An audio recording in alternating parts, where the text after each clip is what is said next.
চিনবেন কি করে ইমাম মেহেদীকে? আল্লাহ নবী যা ভবিষ্যৎবাণী করেছে তা প্রতিটা খেটে যাচ্ছে।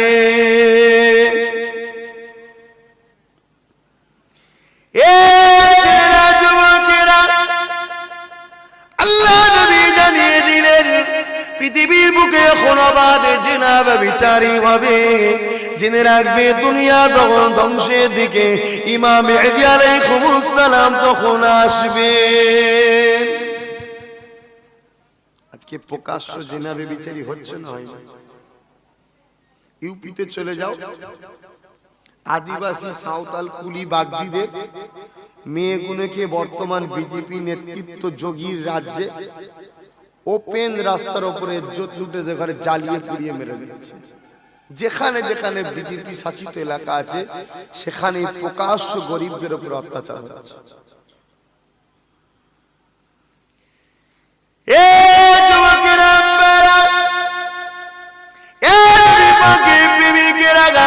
আল্লাহ নবী আরো জানিয়ে দিলেন পৃথিবীর জমিনে যখন বাপ মা দিওকে ছেলেরা মর্যাদা দেবে না, বাপ মা দিয়ে নিজেদের বন্ধু দিওকে মর্যাদা বেশি দেবে, আমি নবী পাক জানিয়ে দিই তখন কিয়ামত খুব সন্নিকট হবে। এই যুবকেরা আব্বারা তরুণেরা আজকে পৃথিবীর জমিনে এটা ঘটছে না ঘটেনি? কি গো বলবো? বাপ মার মর্যাদা নেই, বন্ধুদের মর্যাদা। আল্লাহ নবী দিন দুনিয়া বাদশা হাবিবুল্লাহ এইভাবে আগমনের কথা ইমাম মেহেদী সাল্লামে ভবিষ্যৎবাণীটা করেছিলেন। এই ছেলেরা যুবকেরা আব্বারা আমি আপনাদেরকে জিজ্ঞাসা করি ইমাম মেহেদী আলাইহিস সালামকে চিনবেন কি করে?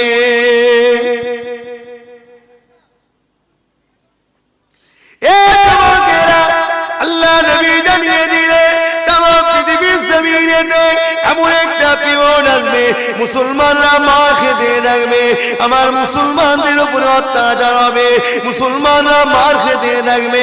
সাহাবারা ওই সময় জিজ্ঞাসা করেছিলেন ইয়া রাসূলুল্লাহ হাবিবাল্লাহ মুসলমানদের কি সংখ্যা যখন কম হবে? আল্লাহ নবী বলেছিলেন না, যেদিকেই তাকাবে শুধু মুসলমান মুসলমান পাবে, যেদিকেই তাকাবে শুধু মুসলমান আর মুসলমান পাবে। ইয়া রাসূলুল্লাহ হাবিবাল্লাহ এত মুসলমান থাকা পরে এরা কেন মার খাবে? আল্লাহ নবী ছোট একটা উত্তর দিয়েছিলেন। কি উত্তর দিয়েছিলেন?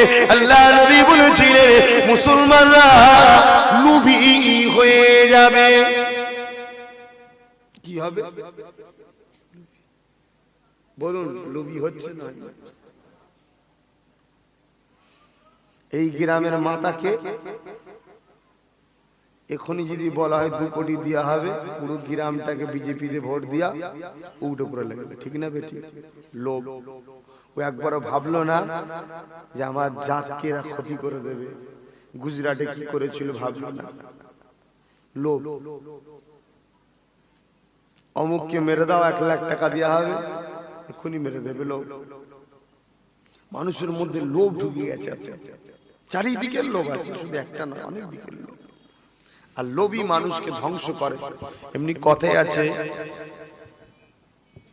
লোভে পাপ পাপে মৃত্যু, এটা কি কথা আছে না? সচরাচর বলে লোভে পাপ আর পাপে মৃত্যু। আল্লাহ নবী যখন বলেছে এটা ঘটবে অবশ্যই, আল্লাহ নবী বললেন বাবারা আমার সাহাবারা শুনে রেখে দাও, আমার উম্মত উম্মতি গুলো লোভী হয়ে যাবে। আজকে এমন কোন ঘর আছে খুব কম পাওয়া যাবে যারা সমিতিতে থেকে লোন নেয় না।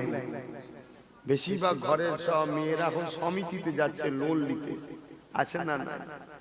বলে সমিতির লোনটা শরিয়াতে হালাল। লোভ, টাকা লোভ, বড় লোক হবো, এই যে লোভ ধ্বংস।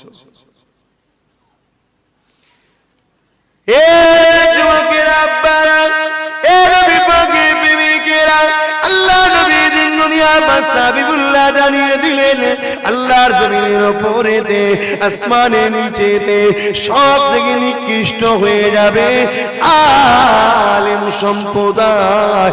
এ ছেলেরা যুবকেরা আব্বারা আজ পৃথিবী দিয়ে তাকিয়ে দেখো আলেমদের দশাটা কি, তাকিয়ে দেখো।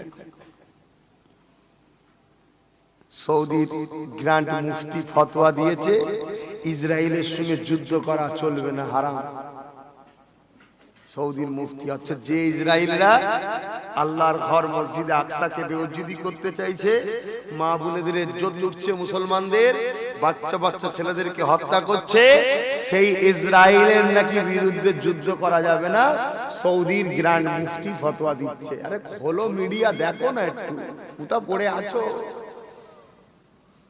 আর আমরা সৌদির দোহাই দিয়ে, আবার কিছু বক্তা আছে শুধু সৌদির দোহাই দেয়, সৌদিতে এই হয়, সৌদিতে ওই হয়, সৌদিতে সেই হয়। সৌদি আমাদের দলিল না, যারা সৌদি সৌদি করে জানবেন সব ওয়াহাবি আহলে হাদিস। কথা বুঝছেন না? আজকে সৌদির গ্র্যান্ড মুফতি ফতোয়া দিচ্ছে ইসরায়েলের বিরুদ্ধে লড়াই করা যাবে, অথচ আল্লাহর কোরআন বলছে ইসরায়েলের বিরুদ্ধে লড়াই করাটা ফরজ হয়ে গেছে। কথা বুঝছেন না? বোঝেন না? তাহলে আলেম সমাজ নিকৃষ্ট হচ্ছে না, হয় না? কিয়ামতের একটা আলামত, ধ্বংস হয়ে যাবে। আল্লাহ রাসূল আরো বলেছেন প্রত্যেকটা ঘরে ঘরে হাফেজ আলেম ভরে যাবে। কি গো, ভরছে না? ভরে না। ছেলে হলেই সব মৌলভী সাহেব করবে, ছেলে হলেই সব হাফেজ সাহেব করবে। এই একটা ধ্বংসের আলামত। ইদি বল কি কথা হুজুর বলছে? হ্যাঁ, আমার কথা বাবা, আগেও পছন্দ যাদের হয়নি এখনো হবে না, যাদের আগে পছন্দ হয়েছে এখনো হবে। আরে বুঝতে হবে, বুঝতে হবে। নবী যখন বলেছে রহস্য আছে, প্রতিটা ঘরে ঘরে হাফেজ আলেম ভরে যাবে কিয়ামতের, তখন আলামত জানবে। মসজিদ গুলো বিশাল বিশাল পাকা পাকা হয়ে যাবে, তখন জানবেন কিয়ামতের আলামত হবে। এমন কোন মসজিদ আছে পাকা পাকা নেই? এই আছে। ধ্বংসের আলামত তো দুনিয়া। মুসলমানের ছেলেমেয়েরা, আব্বারা, তরুণেরা, বুঝার মানুষ হলে বুঝে নেবে, আর না বোঝার হলো আগে বুঝে না, আজও বুঝবে না।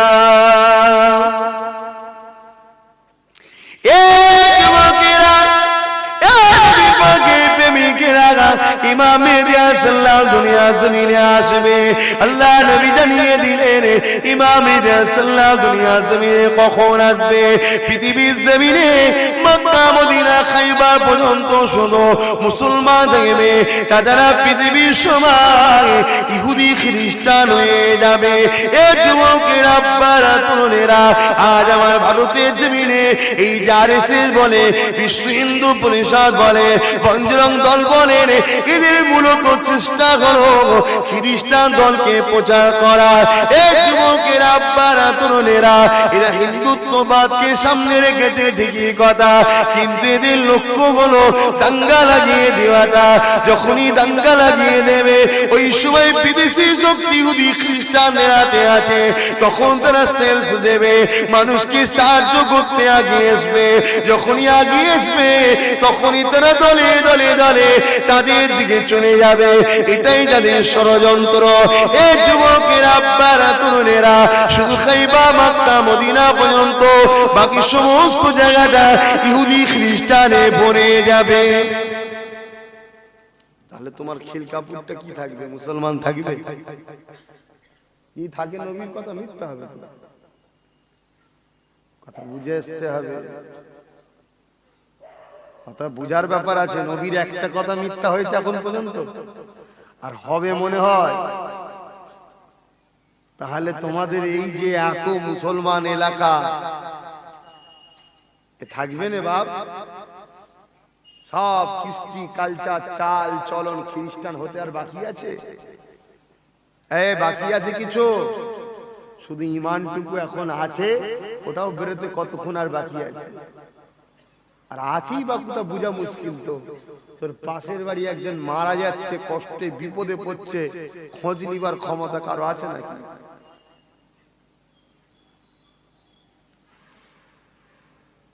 মুসলমানের ছেলেমেয়েরা, আব্বারা, তরুণেরা, এ নবী পাকের প্রেমিকেরা, যারা ঈমান না থাকবে মদিনার জমিনে চলে যাবে।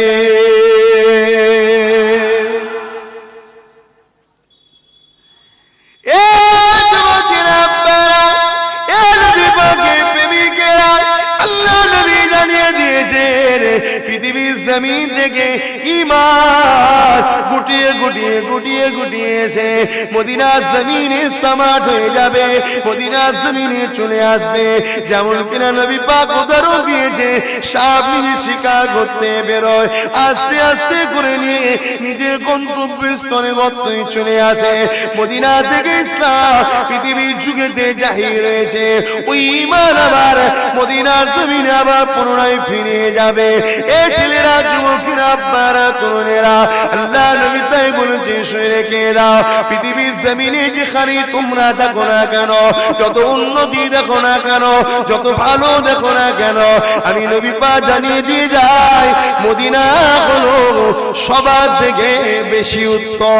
যদি তোমরা বুঝতে পারো তবে তোমাদের জন্য উত্তম। এই জন্য নবী বলেছে, মদিনার জমিনে যারা থাকবে দুনিয়াও তাদের চিন্তা থাকবে না, আখিরাতও তাদের চিন্তা থাকবে না। সে মদিনার দিকে সব ফিরে চলে যাবে। আমাদের যদি মদিনাওয়ালার সঙ্গে সম্পর্ক থাকে, মদিনাওয়ালা আমাদের ডেকে নেবে, মদিনায় আমাদের স্থান হবে, সব চলে যাবে। ঈমানদার মুমিনরা ঠিক এমনই সময় বিশাল একটা কাফেলা তৈরি করবে। ইহুদি খ্রিস্টানেরা তৈরি করার পরে মক্কা মদিনার দিকে তারা রওনা দেবে মুসলমানদের উপরে হামলা করার জন্য। সব ভবিষ্যৎবাণী নবী করে গেছে, ঘটবে না, ঘটবে না।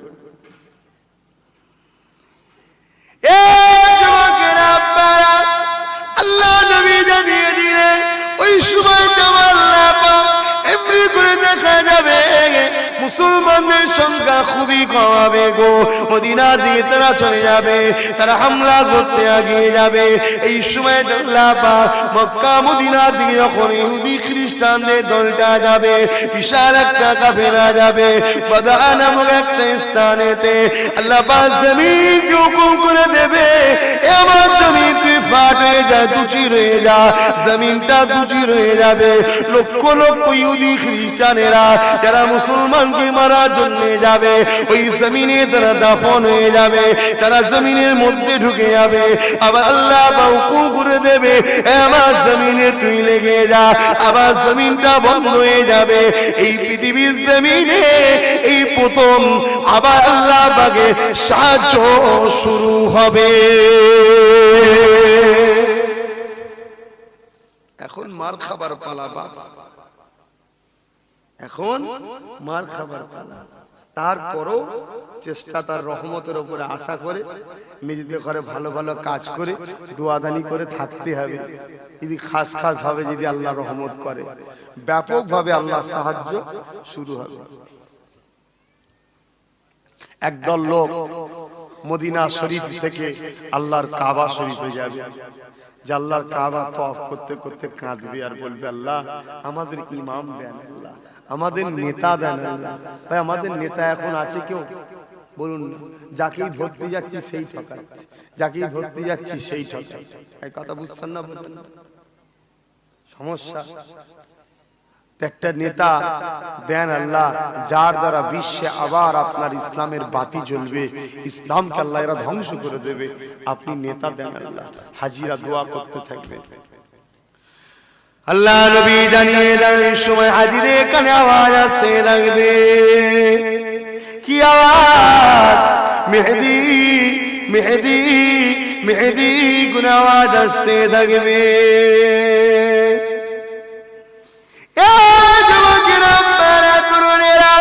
আল্লাহ নবীর 1000 বছর আগে বলে গেছে, হাজিরা তখন মনে পড়ে যাবে আল্লাহর কাবাটা তওয়াফ করতে করতে কোথায় থেকে মেহেদি আওয়াজ আসতে লেগেছে, হাজিরা দেখতে লাগবে, হাজিরা খুঁজতে খুঁজতে দেখতে লাগবে। একজন মানুষ ছিন্ন মানুষ জামা কাপড় ছিঁড়া ফাটা এমন ভাবে আল্লাহ পাকের কাবাটা তওয়াফ করতে লেগেছে।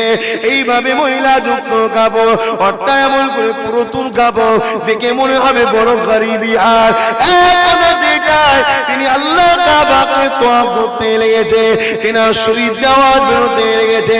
মেহেদি মেহেদি মেহেদি মেহেদি আল্লাহ পাকের হাজিরা বুঝতে পেরে যাবে, আল্লাহ পাকের কাবার চত্বরেতে হুজুরকে সবাই দাঁড় করিয়ে দেবে।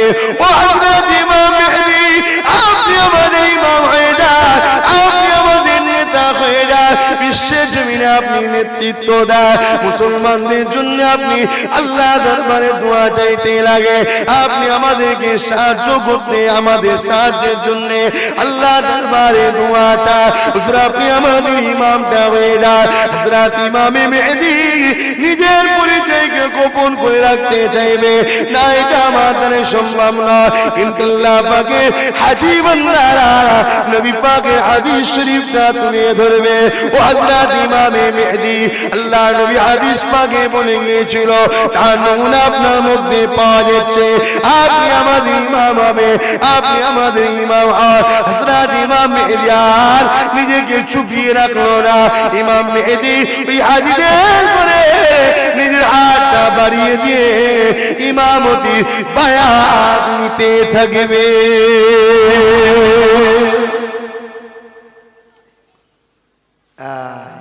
এবারে শুরু হলো মুসলমানদের সাহায্য।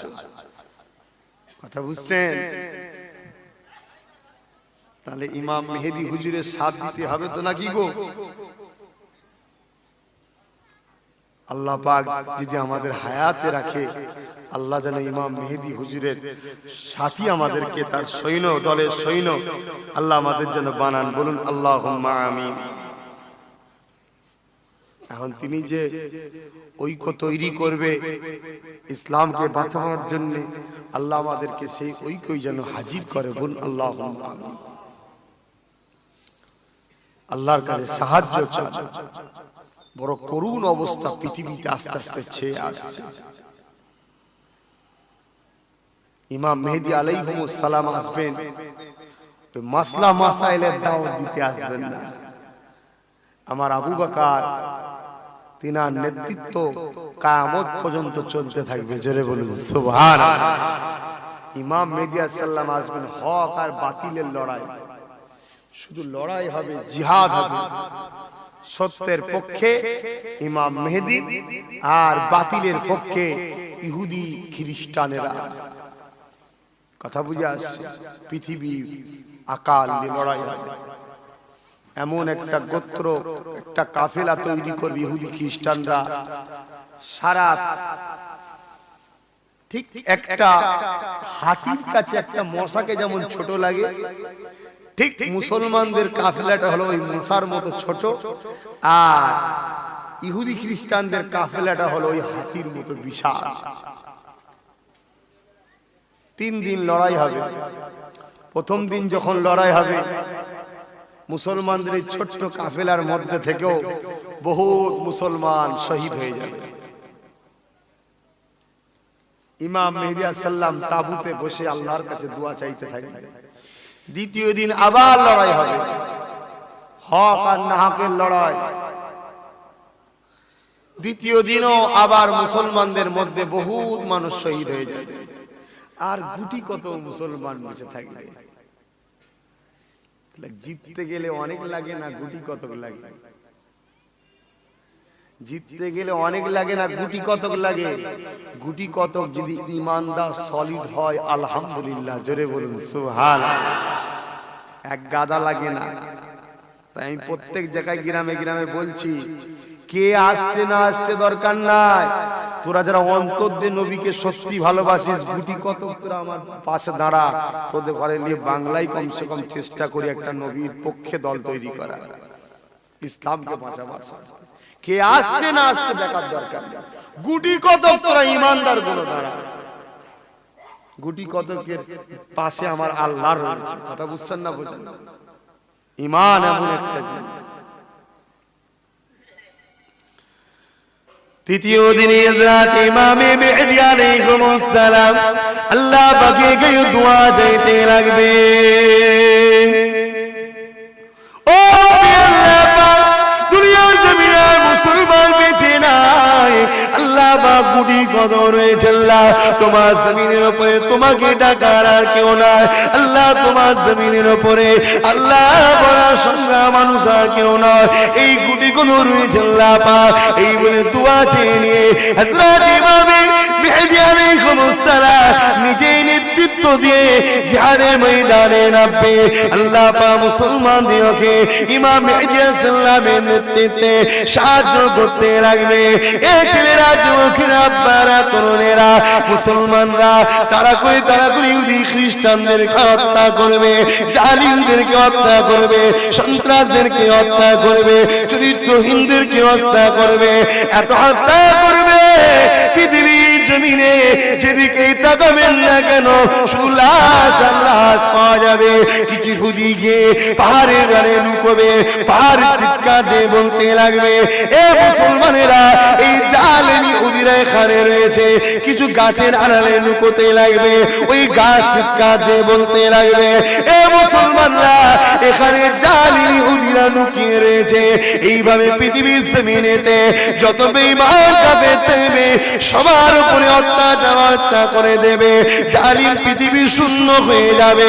পৃথিবীর জমিনে আল্লাহ এমন একটা দিন দেবে শুধু শান্তি আর শান্তি থাকবে।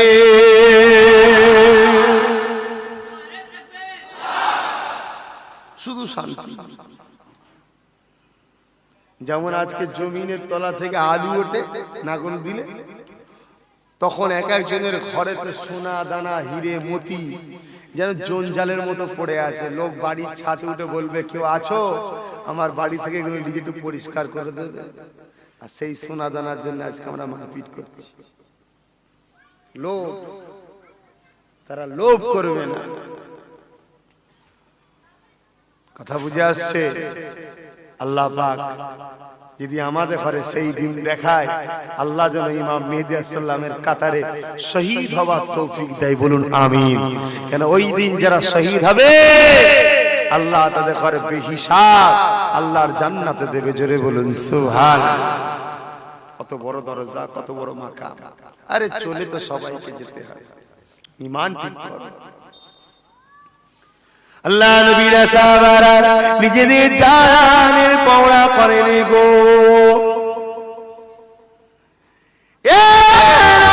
তরুণেরা, নবী পাকের প্রেমিকেরা, আল্লাহ নবীর সাহাবী হযরত খুবাইব রাদিয়াল্লাহু তাআলা হুজুরকে মক্কা কাফেররা বন্দী করে নিল। হুজুরকে বন্দী করে নিয়ে হুজুরের উপরে অত্যাচার করতে লেগেছে। কি অত্যাচার করতে লেগেছে? হুজুরে একটা একটা করে আগুনকে কাটতে লেগেছে, হুজুরে একটা একটা করে অঙ্গকে কাটতে লেগেছে। এইভাবে যখন কাটতে লেগেছে, হযরত খুবাইব রাদিয়াল্লাহু তাআলা হুজুরকে মক্কা কাফেররা বলেছিল, এ খুবাইব রে, তোমাকে ছেড়ে দেওয়া হবে আর তোমার জায়গাতে মুহাম্মদ রাসূল মুস্তাফাকে এনে দেওয়া হবে। এ খুবাইব, তুমি স্ত্রী নিয়ে সুখে শান্তিতে ঘরে থাকবে, আত্মীয় স্বজন নিয়ে আরামে থাকবে। এ খুবাইব, তুমি কি চাও না তোমার জায়গাতে নবী মুহাম্মদ মুস্তাফাকে এনে দেওয়া? হযরত খুবাইব বলেছিল, এই হতভাগা বেঈমান কাফেররা সরে কেঁদে, আল্লাহ নবী দিন দুনিয়ার বাদশা হাবিবুল্লাহকে আমরা এত ভালোবাসি, তোরা আমাদের সওদা করতে পারবি না, আমরা আমাদের জান দিতে পারবো, নবী দিনকে কখনো বিক্রি করতে পারবো না। আজ আমেরিকা এমন করে সৌদির যে বাদশা রয়েছে, এই সৌদির জালিম বাদশারা আমার নবীর দিনকে বিক্রি করতে লেগেছে।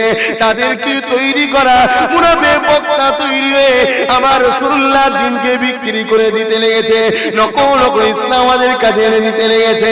এই যুবকেরা হযরত খুবাইব রাদিয়াল্লাহু তাআলা হুজুরকে এমন করে বলেছিল, হযরত খুবাইব কি বলেছিল, এ বেঈমান কবে শুনে কেঁদে, আল্লাহর নবীর পায়ে একটা কাঁটা ফুটে যাবে আর আমি তার বিনিময়ে আরামে ঘরে বসে থাকবো, আমি এটাকে সহ্য করব না। আমার নবী পাকের কাঁটা পায়ের বিনিময়ে আমার জান যদি কেউ চায় আমি জান দিতে রাজি আছি। আল্লাহ নবীর পায়ে কাঁটা যেন না ফুটিয়ে দেয়।